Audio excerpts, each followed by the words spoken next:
Okay, let's unpack this. Imagine an empire where every whisper in the palace could shift the fate of millions, where integrity waged this, well, silent war against corruption. Hmm. And even the most powerful figures were just pieces in a much larger game. That's the extraordinary world we're diving into today. It's a truly incredible narrative, isn't it? Almost like watching a high-stakes play unfold as we pull back the curtain on the Ming Dynasty and the Jiajing Emperor's reign. This deep dive isn't just a historical recount. It's a timeless exploration of power dynamics, personal principle, and the murky, often dangerous waters of political survival. Right, our mission. To unravel the complex web spun around a massive scandal known as the Zhejiang case and its shocking aftermath. We're looking for those surprising facts and, those aha moments that reveal how, even in a seemingly all-powerful court, every action, every word had profound and often unexpected implications. Exactly, and you'll see how the grandest drama is often played out behind closed doors with just a few key players pulling the strings, or thinking they were. The echoes of the Zhejiang case and imperial intervention. So we step right into the immediate fallout of the Zhejiang case, this huge corruption scandal that has just sent tremors through the Ming court. We find ourselves in Prince Yu's residence, kind of a hub for the reform-minded officials. And the tension is thick, you can almost cut it with a knife. Yeah, Prince Yu and his key advisors, Gao Gong and Zhang Yuzhang, they're anxiously awaiting Grand Secretary Zhu Jie. They're anticipating a major turning point. They need one. And you can feel their anticipation, can't you? Gao Gong and Zhang Zhuzhang even recite this powerful poem. Oh, the 10 years to sharpen a sword. That's the one. 10 years to sharpen a sword, its frosty blade never tested. Today I offer it to you. For whom is there injustice? It's so potent. It isn't just poetry. It encapsulates their deep frustration with the rampant corruption and their yearning for a sharp sword to finally cut through it all. They're really hoping Zhu Ji brings news of that sword. Which brings us directly to Hairui. He's the man widely seen as that national sharp sword, right? Famed for his incorruptible nature. Absolutely. Though it's interesting, Zhang Zhusheng first tries to flatter Gao Gong, calling him a national sharp sword of the court. But Gai Gong shuts that down pretty quick. He does, with genuine humility, actually. Yeah. He deflects, insisting that only Hairui truly deserves that title. Shame, he says. And Gao Gong had been skeptical of Hairui before, hadn't he? He had, initially. But now he completely concedes that Hairui alone dared to openly challenge the powerful Yan family, the very epicenter of the corruption. That says a lot about Hairui's, well, unique character. Uncompromising. Okay, so here's where the anticipation just crashes. Yeah. Zhu Ji finally arrives, and the immediate question everyone has is about Hairui's urgent report, the confession from Zhejiang detailing all the dirt. And the revelation Zhu Ji delivers is absolutely stunning. Just jaw-dropping. The emperor burned it. Burned it, not just suppressed it, not just filed it away.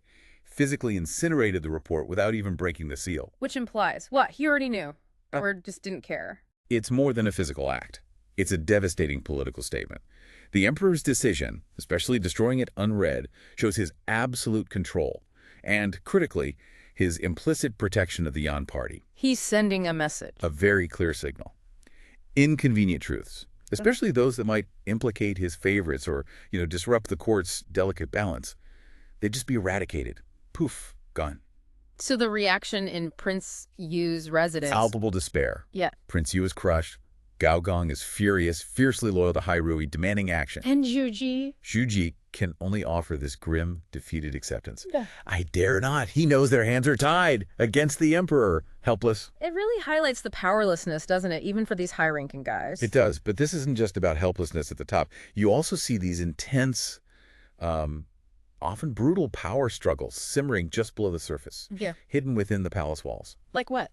We'll take the curious case of Gao Hanwen, an official known for, frankly, foolish policies. He's suddenly released by imperial decree. Yeah. Why? And then there's the eunuch Huang Jin. He acts with surprising compassion towards Yun Yang, this woman caught up in the mess, gives her money, a travel document, crucially, with Chief Eunuch L.V. Fang's signature. So even small acts can be significant. They reveal these hidden currents. Exactly. And that leads directly to this dramatic confrontation between Huang Jin and another powerful eunuch, Chen Hong. Chen Hong. Described as having a cow-like appearance. That's never good. Right, a real villain vibe. He accuses Huang Jin of undermining his authority over the imperial guard, and it gets physical. Physical, like a fight. Yeah, Chen Hong smashes a tea bowl, Huang Jin kicks over a wash basin, and Huang Jin defiantly declares saving one life is saving one life, defending his actions. Wow. So it's not just policy debates, it's actual brawling eunuchs. It sounds almost petty, but it's a microcosm of the deep factionalism. Chen Hong represents one power block. Huang Jin operates with this surprising moral independence. Their fight underscores the invisible lines of authority, loyalty, and rebellion crisscrossing the court. Even compassion can be seen as defiance there. Hu Zongxian's strategic dilemma and triumphant return. Okay, so while all this palace drama is unfolding, there's still a literal war going on, right? The Japanese pirate threat, the Wokou, in the southeast. That's right. That threat hasn't gone away. And this brings us to Supreme Commander Hu Zongxian, a military general caught in a really tough spot. Balancing the battlefield and court politics. Precisely. He's constantly juggling those two. So he's meeting with General Qi Jiwang, talking military strategy, when a letter arrives. Not good news, I'm guessing. From Grand Secretary Yan Song himself, the head of the Yan Party. Oh boy, what's the message? It's a political bombshell. Yan Song tells Hu Zongxian to stop military action immediately. Why? Because the national treasury is empty. He uses this metaphor, prioritizing heart sickness, the nation's finances over limb ailment, the pirate threat. Basically, stop fighting, we're broke. Wow, that puts Hu Zongxian in an impossible position. It does, but his response. This is a truly memorable moment, an incredible act of defiance, really. What does he do? He takes Yan Song's letter, and he burns it. He burns the Grand Secretary's letter. Burns it. It's not just dismissive, it's this powerful symbolic act. He's choosing the national interest, getting rid of the pirates, over political pressure from the most powerful man at court, arguably besides the emperor. That's incredibly risky. Hugely risky. It shows the gamble of leadership, right? Risking political ruin to do what he believes is right for the country. And does it pay off? Militarily, at least. It does. They achieve a major victory against the Wokou. 10 years of bitter fighting, 8 victories in Taizu, as the saying went. A huge success. So vindication. Militarily, yes, but politically, success can be dangerous in that environment. So, Hu Zongxian, being very shrewd, actually feigns illness. Vain illness. After a major victory. Yep. Claims accumulated sickness from overwork allowed Chengji. It's a strategic retreat. He wants to avoid immediate political entanglement, maybe becoming a target because of his success. Smart, but complicated. Very. And this victory, while celebrated, also inadvertently sets the stage for new political battles, particularly concerning a communal named Kidazu, who we'll hear more about very soon. His fate becomes tangled up in all this. Hairui's personal struggle and resolute reentry. All right, let's shift back to Hairui. After that whole Zhejiang case mess, his report getting burned, he must be feeling pretty low. Completely disillusioned, he submits his resignation and heads back to his hometown, Chunan. Just wants out. And we see him with his mother. Yes, it's quite poignant. His mother's wise. She shares ancient wisdom, quotes the Kanglang River poem. The gist being, you serve when times are clear, withdraw when they're murky. Practical advice. And folk wisdom, too. Having a son is enough. No official position is light. Basically, find peace outside the court's games, son. But trouble finds him anyway, doesn't it? Even in retirement. Oh, absolutely. The corruption is systemic. His own deputy, Tian Yulu, acting as magistrate back in Shenan, starts enforcing this brutally harsh silk tax. On people already suffering. Exactly. They're dealing with floods, famine, and Tian Yulu is squeezing them to repay borrowed grain from the Bureau of Manufactures. It's predatory. And Tian Yulu isn't exactly clean himself, right? Not at all. The source highlights his brazen corruption. He's not just collecting the tax. He's engaging in blatant sycophancy. Gives 600 taels, a huge sum, like 120 households' annual living expenses, to a fake Hu Gongzi, pretending to be Hu Zongxian's son. Unbelievable. Just layers of corruption. It shows how the rot at the top trickles down, inflicting immense suffering on ordinary people. And that is what pulls Hairui back in. That's the breaking point. We witness his dramatic return to public service. He doesn't just write a letter. He goes public. What does he do? Boldly goes to a public market, confronts Tian Yulu's enforcers right there, asserting his authority. He publicly shames Tian Yulu, asks about rumors Tian spread about Hairui awaiting punishment, and even brings up Tian abusing his own elderly father. Oof, he's not holding back. Not one bit. And then the most dramatic part. He takes the provincial government's document authorizing the harsh tax and rips it up, tears it in half, shreds it, scatters the pieces, right in front of everyone. Wow. Talk about making a statement. And he backs it up with the law, uses his deep knowledge of the Ming Code, threatens Tian Yulu with severe punishment, 40 strokes, 3,000 leagues of exile, for filial impiety, for bribery. So this is pure Hairui, principle over everything. Exactly. His core identity shines through.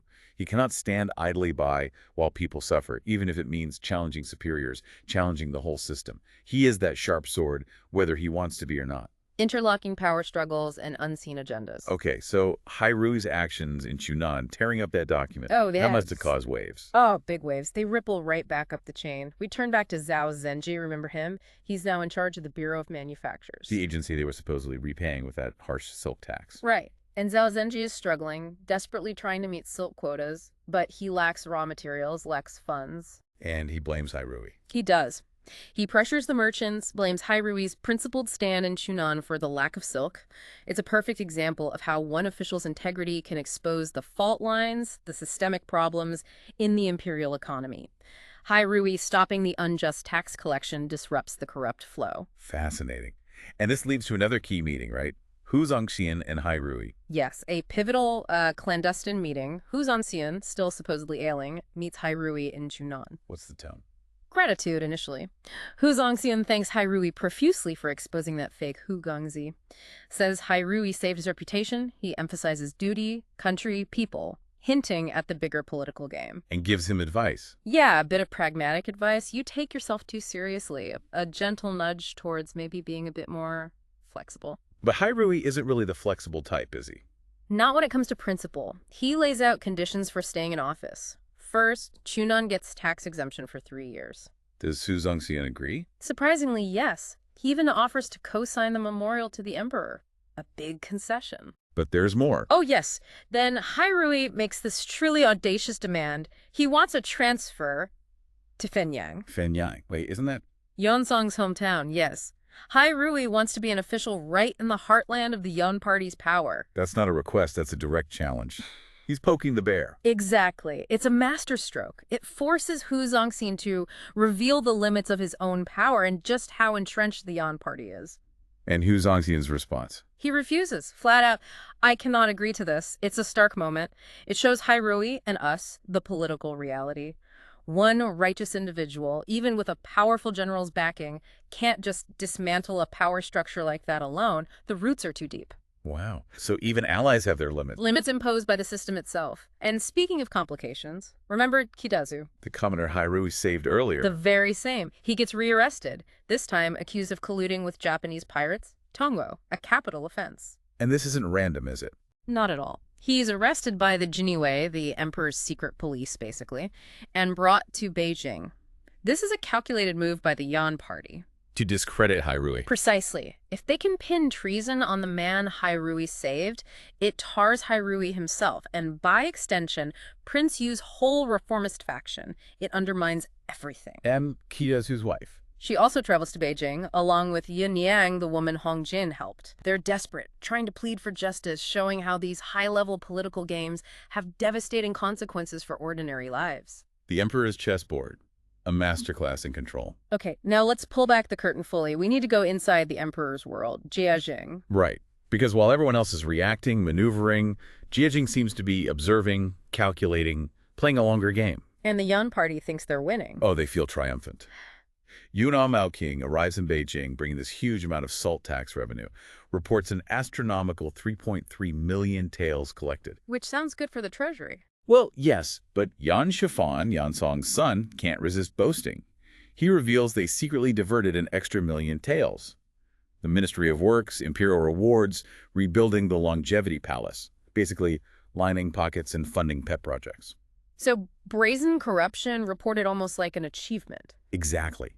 They genuinely believe they've bought the emperor's favor with the sheer amount of cash, even the skimmed parts. They feel untouchable. Although, even the frail Yansong warns them, don't give others a handle.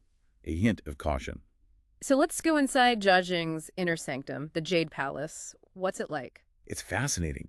The sources paint this picture of his eccentric habits. He listens to the pitter-patter of Atticus beads, constantly calculating. He burns expensive sandalwood for heat, not charcoal. He seems aloof, detached, but incredibly sharp underneath. Not missing anything. Not a thing. He might seem detached, but he's deeply aware of the court's machinations, knows who's truly loyal, who's playing games. He's listening, always listening. And this leads to a crucial imperial audience. Yes. Zhu Jing, Chief Eunuch LV Fang, Zhu Jing, and Yan Song are all there. Zhu Jing immediately presses LV Fang about Yuan Maoking's massive tax collection. How is it so high suddenly? Putting LV Fang on the spot. Totally. LV Fang tries to evade, but Zhu Jing pushes, and LV Fang is forced to admit the truth. The Yan Party officials had been siphoning off salt taxes for years. They, and only they, held the key to the Ming treasury. It's a huge admission. And then Jijing does something odd. With a pill? Ah, the divine pill moment. Classic Qi Ying. He offers LV Fang this supposed elixir of immortality, a test. At LV Fang. He takes it, but then discreetly spits it out and hides it. He doesn't swallow it. What does that tell Jijing? It reveals LV Fang's true nature. And He's it's- human, he's cautious, he's ultimately loyal to Jing, but not blindly obedient to the point of swallowing of a potentially dubious pill. He's loyal, but pragmatic. Jing learns exactly where LV Fang stands. Subtle, but powerful. Okay, the tension must be sky high now. What about Kidazu? The focus shifts. The interrogation of Zhu Qi, the Imperial Guard official handling Qi Dazu's alleged Tungo case. Jiajing subtly, masterfully, accuses Zhu Qi of being biased, puts him under immense pressure. How does Zuki react? Desperately. He literally smashes his head on the brick floor, right there in front of the Emperor, a plea of loyalty, of desperation. And Jiajing's reaction to that? This is peak Jiajing.